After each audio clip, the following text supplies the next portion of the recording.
Welcome to the Circle of Insight, everybody. Thank you again for joining us for another episode. Today, we have a very special guest by the name of Ruben Mata. He captivates audiences with his enthusiasm and authenticity. He's a motivational speaker, and there's so much that he does, I will have to look down and read a little bit just to give you some more information about him, to give him his due diligence.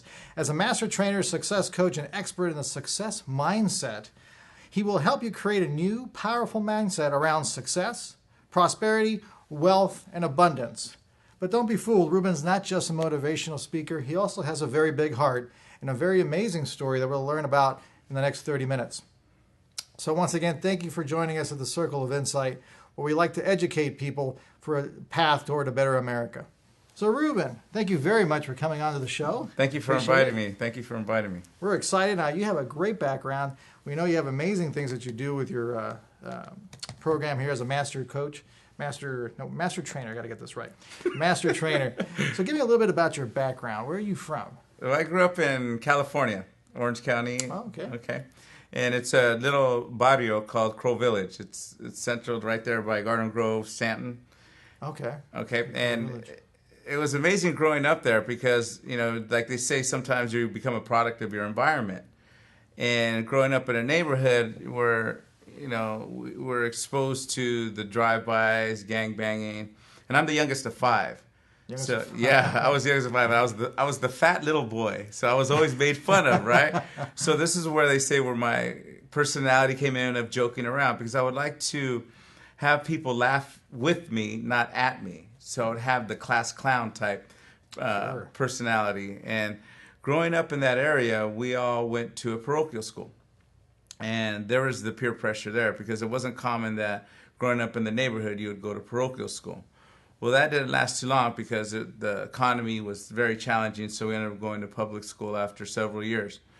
And That's a big change. I learned at an early age of learning from others' mistakes is when I see my older brothers get when I had to go to juvenile hall and see my parents how it affected them. I realized that I didn't want to put my parents through that.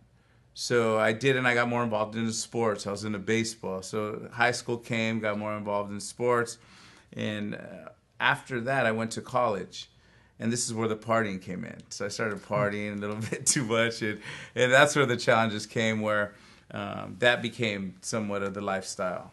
And there was challenges that, as my life went on, I didn't look at it as a problem until other things started happening, and we'll share that later down the road. So this is where I grew up. It was in Orange County, California. Now, you mentioned something about a gang area. Did you have issues with gangs when you were growing up? Not really. I mean, we didn't really feel it because I wasn't really involved with it, but I'm sure my older brothers were.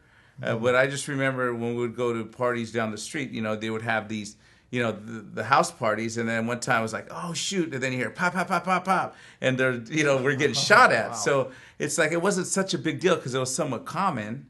Oh, really? Yeah, and that's when it's like, is this normal? Is this normal? Is this how it's supposed to be?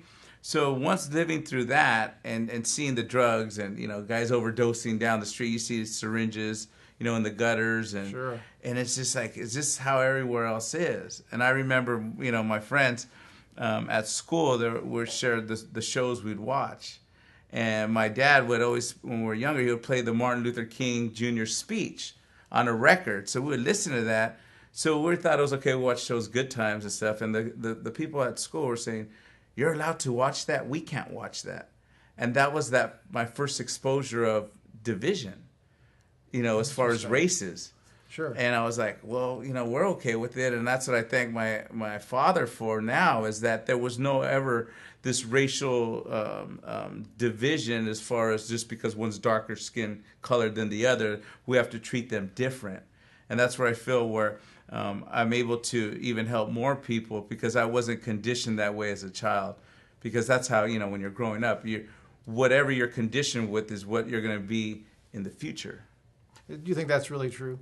I mean, do you actually think whatever you were like in a child, can you change? Do you believe you can change in the future? Oh, yeah. Because when your environment changes, your behavior changes. And when your behavior changes, it changes your potential into be something more than what you are. Once your potential changes, your beliefs will change because you're going to say, I believe it. I could be something different, something more. Once your beliefs change, then your values change.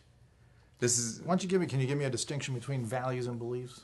Beliefs are saying, I believe I can do this. It's understanding with the confidence and conviction that says, I will obtain that goal. That's a belief. Values are what drive us. Values are what gets you up in the morning. Values are what makes you stay late to fulfill your obligation. Family, values. Health, values. So people will do things to be around long enough for their children because they value that. So they become our drivers. They become us that wakes us up in the morning to go maybe to the gym. They eat healthy. So whatever our values are, they drive us, if they're positive or negative values. And that creates our identity of who we are, the I am. That's good. We'll get back to more of that stuff in a minute. That's called the 6 layers of our identity. 6 layers of our, okay, we'll have to write that down and come back to it. All right. Now, we're going to go into a little bit of a dark area of your life. I know you talked a little bit about drugs and alcohol. We spoke earlier. Can you tell me a little bit more about that? Yeah. What are the challenges you had with those and what lessons you learned from it? Lessons I learned is it's a temporary high. It's something that's artificial that your body consumes and it takes in and it changes your mindset quickly. But that's a symptom of a problem.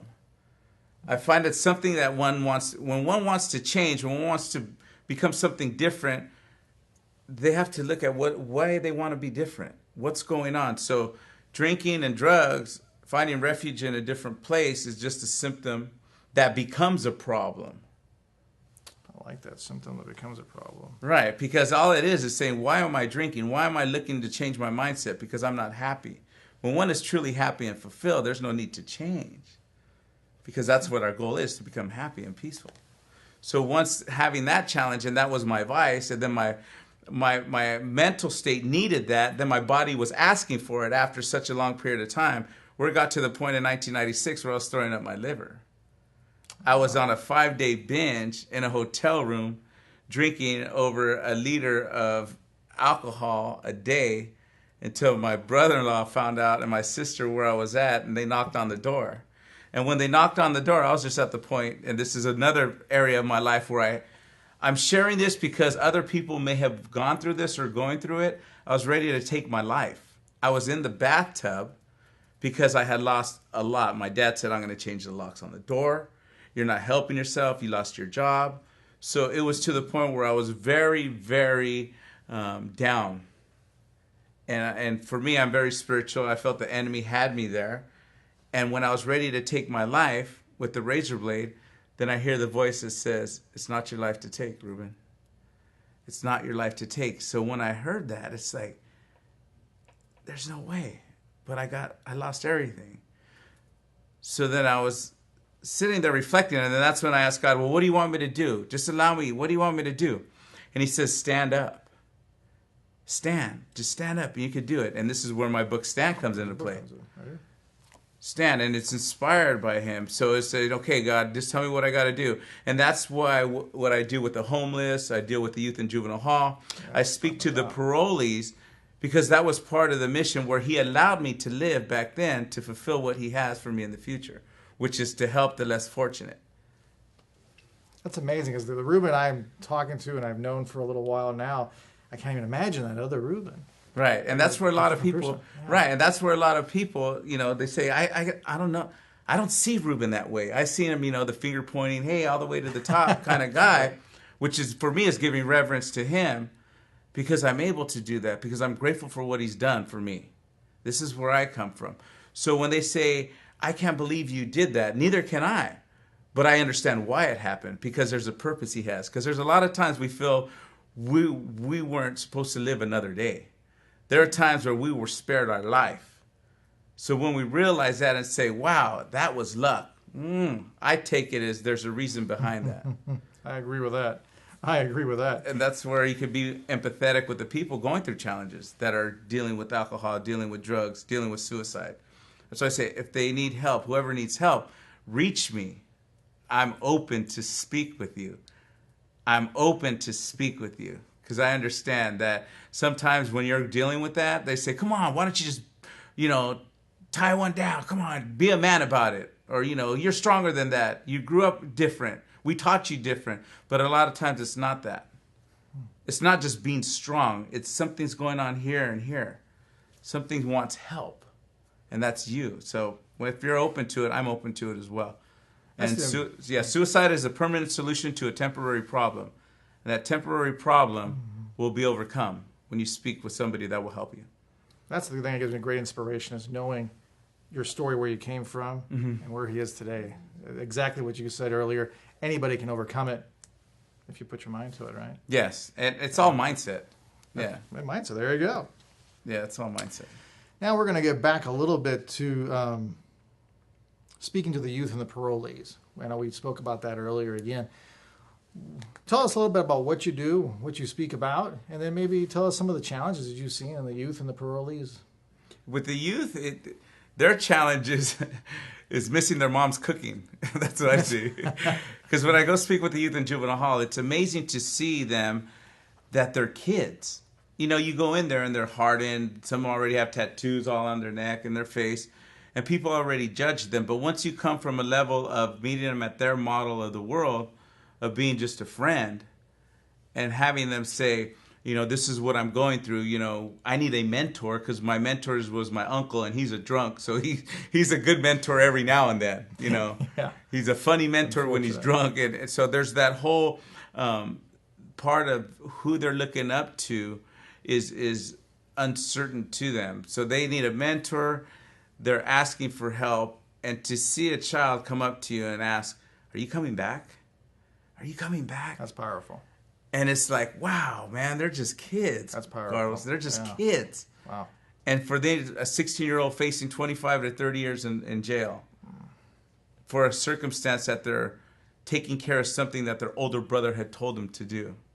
Oh, jeez, yeah. Yeah, and that's where I see, you know, that their challenge is listening, because of their mindset is so conditioned to do what their older family members tell them, gets them into some trouble. Now, how is their confidence level? I mean, do you see that as a big impediment for them to move forward? Because I know a lot of the children, the teenagers especially, act tough and they act certain ways because their confidence is really low, and so is their self-esteem, so they try to overcompensate. Is that what you noticed as well with the youth? Yes, they want to fit in. They want approval.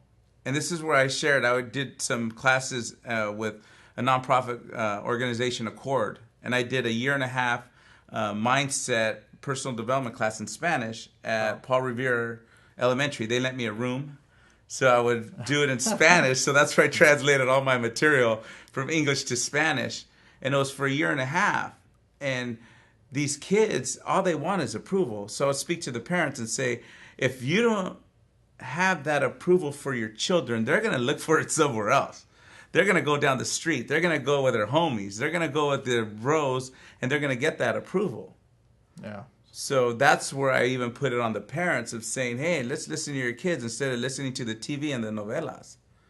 Right? That's a good point. Right, because there's that attention where one doesn't understand, because out of sight, out of mind, life happens. But then again, there's a responsibility of being a parent. There is, absolutely. So that's the part where, you know, like they say, results always tell the truth.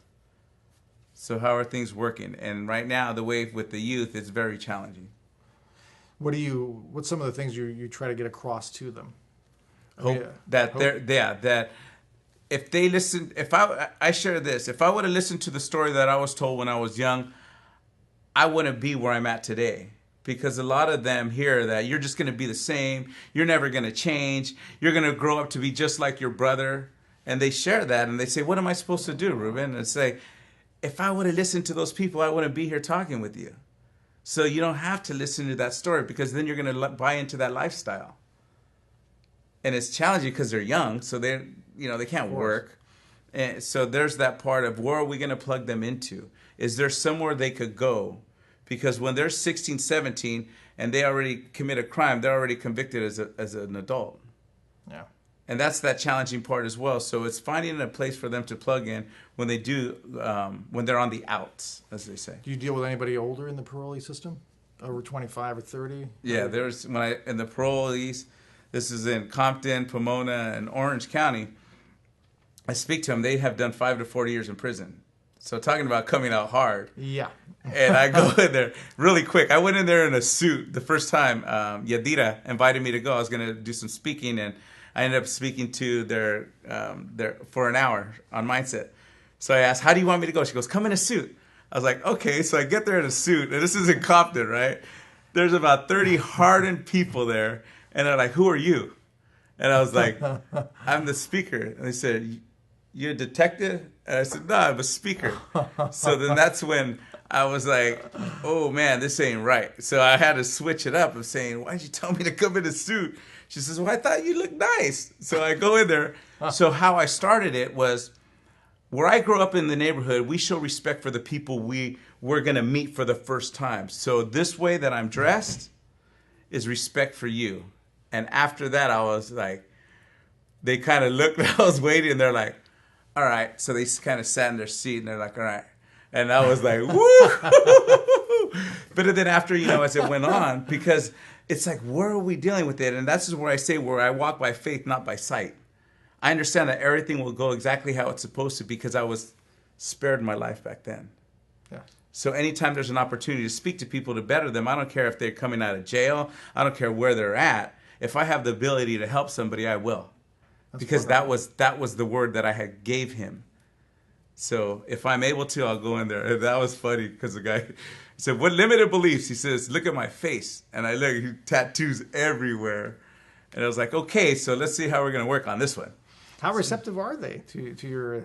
It takes a while. It's a process. I chain them along because they're very resistant. I'm assuming so. Yeah, they're very resistant because I went to a point where they said, I heard this already, Ruben. They bring you in and they pay you what you want. And I said, let me share something with you. I said, I don't make one dime off of you or me being here. And that's true. That's true. All this is my passion. This is the philanthropy. This is what I do. And I says, but let me share something with you. The person who's signing my check has all the money in the world. And when he signs that check, whoo-hoo-wee.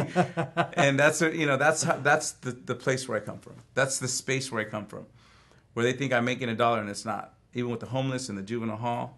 It's amazing. Yeah. That's one of the reasons I wanted to have him on the show. Right then and there. It's the guy who's doing something, doesn't have to get paid to do it just because he loves it and believes it. Right. And God helped him through his life.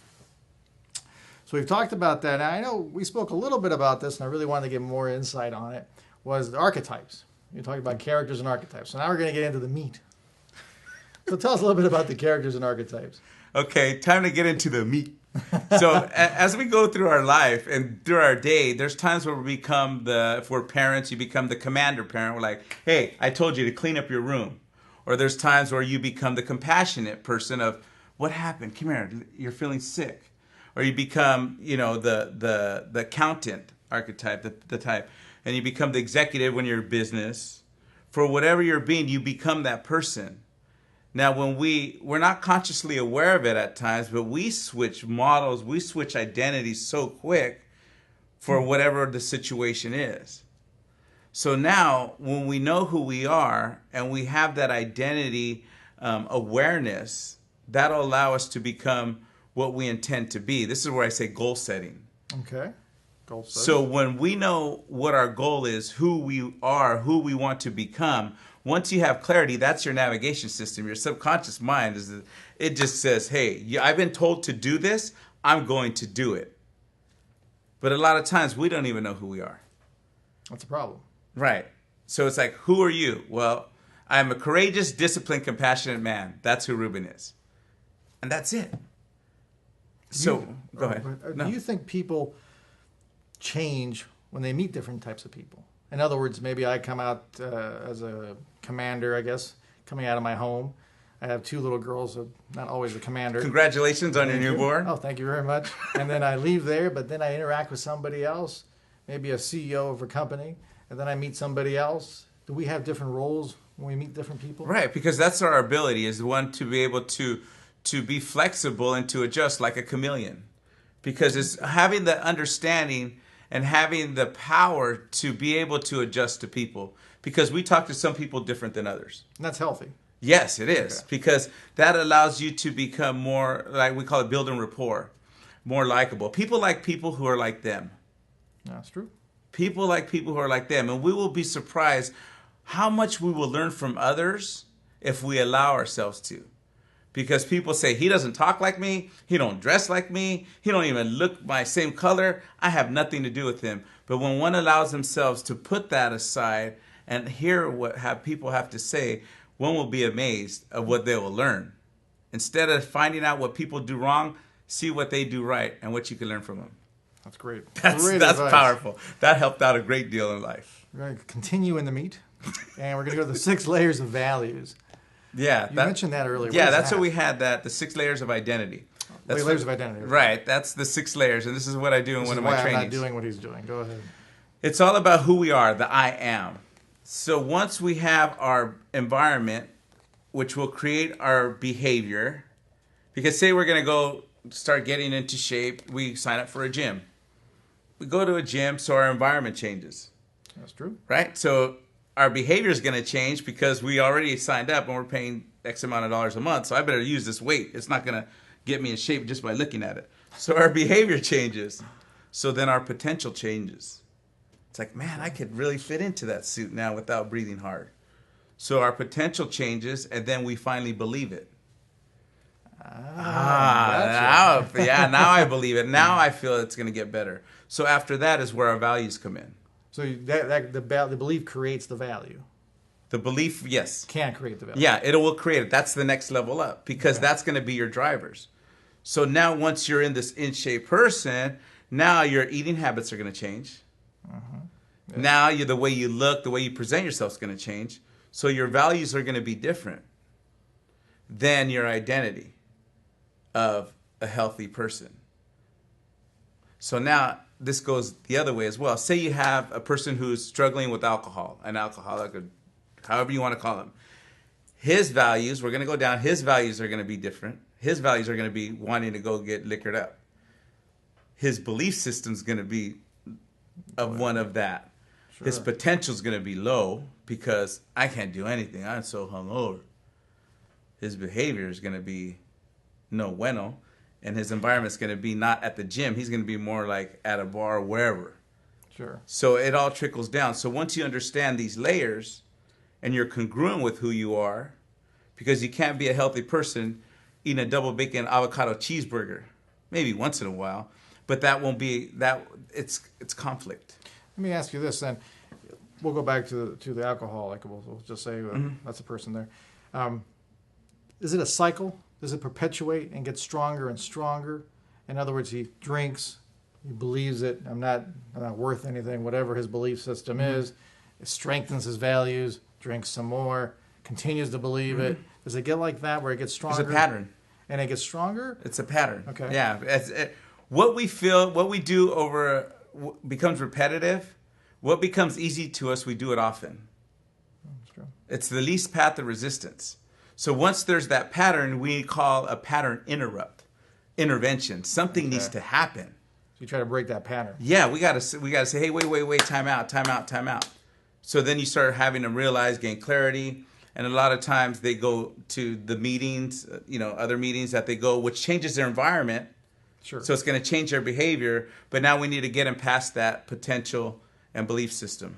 Now, when you said environment, it kind of reminded me of anchoring and triggers. Yeah. So let's say they go to a group, a 12-step group of something of some sort.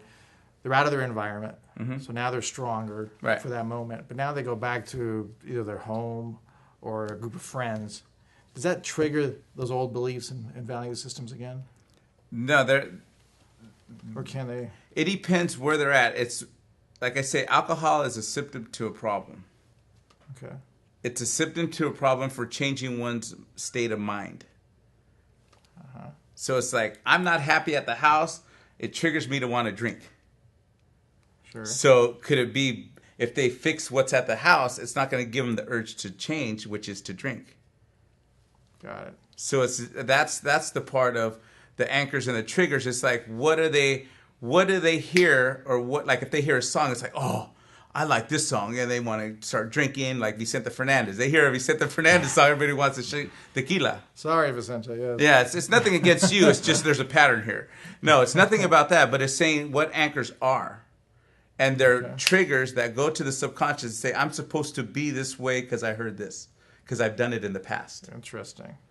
So now once we gain clarity of seeing what those triggers are and relabel what you did in the past and give it a new meaning, now it won't trigger it. It was a lesson learned in the past. So anything can be a trigger, really. Anything. It could be music. It could be smells. Right.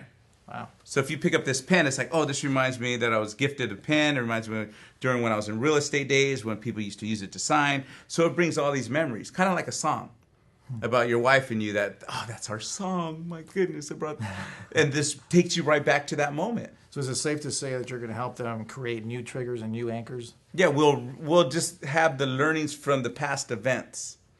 We gain learnings from the past events because there's a learning in everything in the past. Okay. We go and say, what was the learning from it? There's a process that we do in my trainings. Excellent. Well, we've got a few minutes left, so I want to make sure we hit the last couple of points.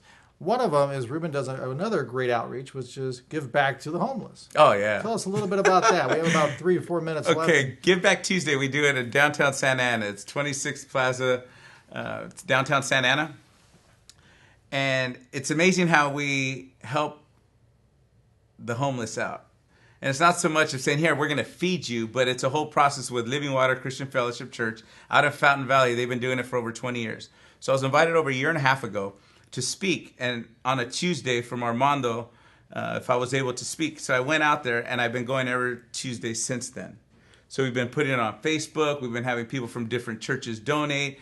Love Thy Neighbor Foundation has donated shoes. Oh, we have Jennifer Delson did sock drive. We have all these people helping. Daniel Harrow sharing his testimony. People who you wouldn't even realize would be out there sharing the word and sharing food to the homeless. It's like this whole new identity. And That's we great. do it every Tuesday. It's for 1 hour. We share 10 minutes of word. We give them food. Jerry Alonso does all the food. And we get donated coffee and donuts. And they come out and people give them clothes. And it's amazing. Awesome. We get about 100, 150 people. 100. So far, we maxed out at 200 one time. 200 people going out there. That's wonderful. Wow. Yeah. So make sure you get out there on Give Back Tuesday. 26 Civic Center Plaza in Santa Ana. Every Tuesday, Give Back Tuesday. And we had a write-up in the register acknowledging what we do. I saw that. That was great. Yeah. Tell us a little bit about your book before we wrap up. It was inspired from when I was going through my biggest challenge. And it's called Stand. And it's a weekly success guide And what it is it gives you a map to success. It's a saying, a quote that I brought up once a week, and you reflect on it. You ask, why is it important? What are you going to do, and how will you feel once you applied it? And it's an accountability book, and every day you write in it, and it's unique to every reader. It's a do-with book, not a do-to. You have to put effort in there. Yeah, browse through it. It looks wonderful. Definitely something you should look into to help you to get success in your life. Well, Ruben, there is one more thing I wanted to ask you. You did this wonderful thing earlier when we talked before the show. We did the MLK quote, and you gave a little paragraph. Oh. And I don't know if we can wrap up this interview with you reciting that paragraph. Right. Really quick, to get this book, go on to standwithruben.com or rubenmata.com. And what we have really quick is we have a foundation that's helping out people to raise funds, fundraiser. So if you have any questions on that, you can reach me on Facebook or Ruben at rubenmata.com. That's my email address. So we had, I had to get that plug in. So here was that when we had the archetypes. We have some difficult days ahead, but that really doesn't matter to me now because I've been to the mountaintop. And I looked over and I seen the promised land. I may not get there with you, but I want you to know tonight that we as a people will get to the promised land. I want you to know tonight that I'm not worried about anything. I'm not fearing any man because my eyes have seen the coming of the glory of the Lord. Thank you very much for inviting me here. It's been a blessing, a plumb pleasing pleasure to be with you. That was awesome. Thank you very much, Ruben. Thank you very much. Thank you very much for joining us for another wonderful show of Circle of Insight. We will see you next week, where we're going to talk a little bit about economics, what the aging demographics and what kind of impact that has not only on the economy, but on the psychology of society. Have a wonderful week.